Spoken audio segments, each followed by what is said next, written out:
Cleaning the brew head will remove any coffee residue and ensure your coffees continue to taste clean and delicious. You'll know when to clean the coffee brew head, as the cleaning symbol will light up orange. You will need the coffee cleaning tablets for this. Place the 1 cup filter into the portafilter. Then, place the black cleaning disc into the filter basket. Then place a coffee cleaning tablet on top. Make sure that the water tank is filled to the max line. Also check that the drip tray is empty. Insert the portafilter into the machine. Press and hold down the hot water button until the cleaning light flashes orange. The cleaning process will stop after a few minutes.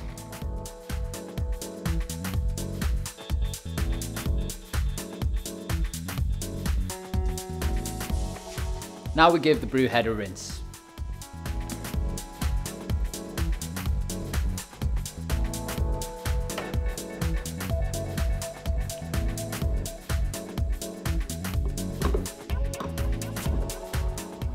We can remove the drip tray and carefully empty it into the sink and rinse this and the portafilter thoroughly. Once everything is dry, place all of the parts back into the machine and now it is ready to make a coffee.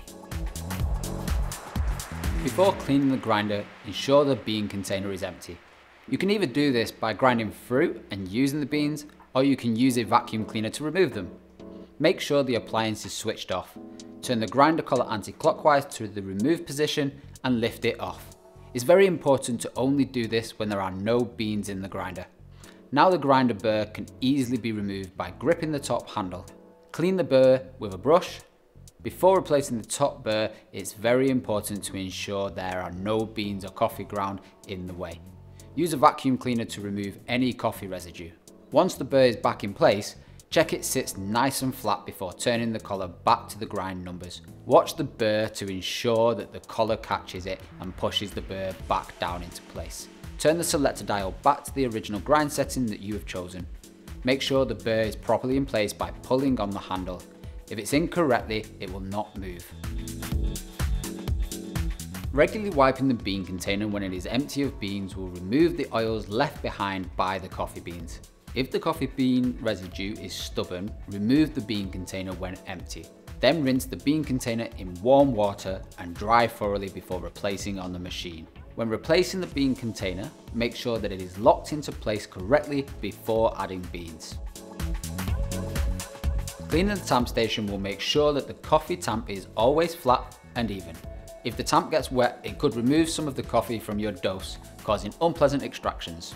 Regularly clean the coffee tamp with a paper towel or a microfiber cloth like this one from DeLonghi.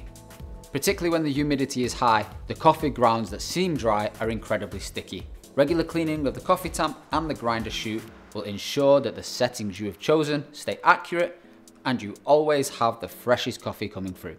To clean the grind chute, you will need the brush that's provided in the accessory pack, and then use this at the top and the bottom of the chute.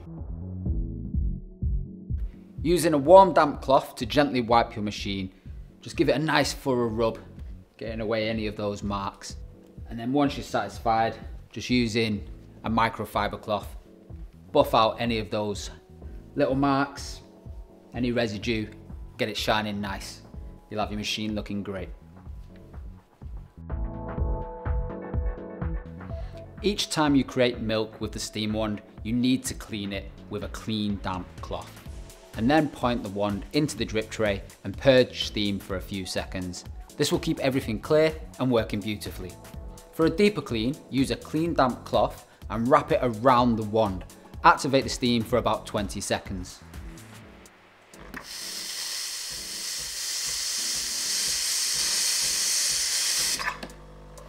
Now remove the cloth, being careful because it's hot, and any excess milk residue will just wipe straight off with the cloth.